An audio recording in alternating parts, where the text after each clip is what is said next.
অভ্যুত্থানে আমরা যারা নারী যোদ্ধারা ছিলাম তারা ফ্রন্ট লাইনে ছিল এবং নারীদের যেই আন্দোলনের যতটুকু স্টেপটা সেই বড় বড় হনু হয়ে যাওয়া সমন্বয়কদের মুখে একবারও শুনি নাই যে নারীদের আন্দোলনের ভূমিকার কথা, তাদের অবদানের কথা।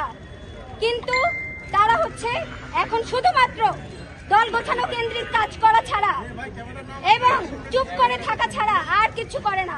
কোন রকমের নিপীড়ন, ধর্ষণ, ছিনতাই, খুন এগুলোর বিরুদ্ধে কোন রকমের কথা না বলা যেই সমন্বয়করা, তাদের কাছে আমরা এখন বলছি যে আমরা জুলাইয়ে নারীরা যেভাবে ফ্রন্টলাইনে ছিলাম এবং দেশের ভালোর জন্য রাজপথে নেমে এসেছি, এখনো আমরা রাজপথে আছি এবং যেই নারীরা নেমে এসেছিলাম জুলাই আন্দোলনে, যে একটা বৈষম্যহীন সমাজ তৈরি হবে, একটা বৈষম্যহীন রাষ্ট্রে যেখানে আমরা নিরাপদ থাকবো, নারী শিশুরা নিরাপদ থাকবো, সবাই নিরাপদ ভাবে বাঁচতে পারবো, শুধুমাত্র এইটুকু দাবি নিয়ে আমরা নারীরা তাদের জান দিয়েছি, গুলির সামনে বুক পেতেছি।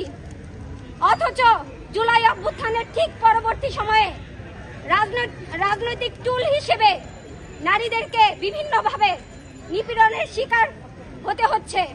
এই নিপীড়নের শিকার হওয়া এবং যেই নিরাপত্তা দিতে ব্যর্থ পুলিশের আইজিপি এবং স্বরাষ্ট্র উপদেষ্টাকে আমরা বারবার বলে যাচ্ছি যে আমাদেরকে নিরাপত্তা দেন, এতটুকু করেন আমাদের জন্য, এইটুকু দিতেও তারা ব্যর্থ।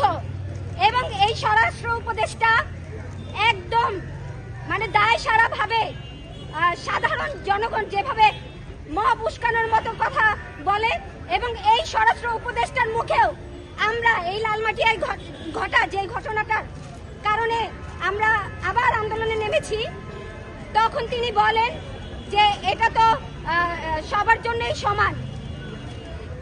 এর মাধ্যমে বোঝা যায় যে তিনি যে মবটা হয়েছে নারীদের বিরুদ্ধে, এই মবের আরেকটা উস্কানিদাতা, এবং এইটা আমরা বিরোধিতা করি এবং এই প্রতিবাদে আমরা আজকে জড়ো হয়েছি। স্বরাষ্ট্র উপদেষ্টার পদত্যাগ এবং আমাদের এক দফায় পরিণত হয়েছে স্বরাষ্ট্র উপদেষ্টার পদত্যাগ। এই স্বরাষ্ট্র উপদেষ্টার পুষ্পতলিকা দাহ করে আমরা তার আত্মার মাগফিরাত কামনা করি। ধন্যবাদ।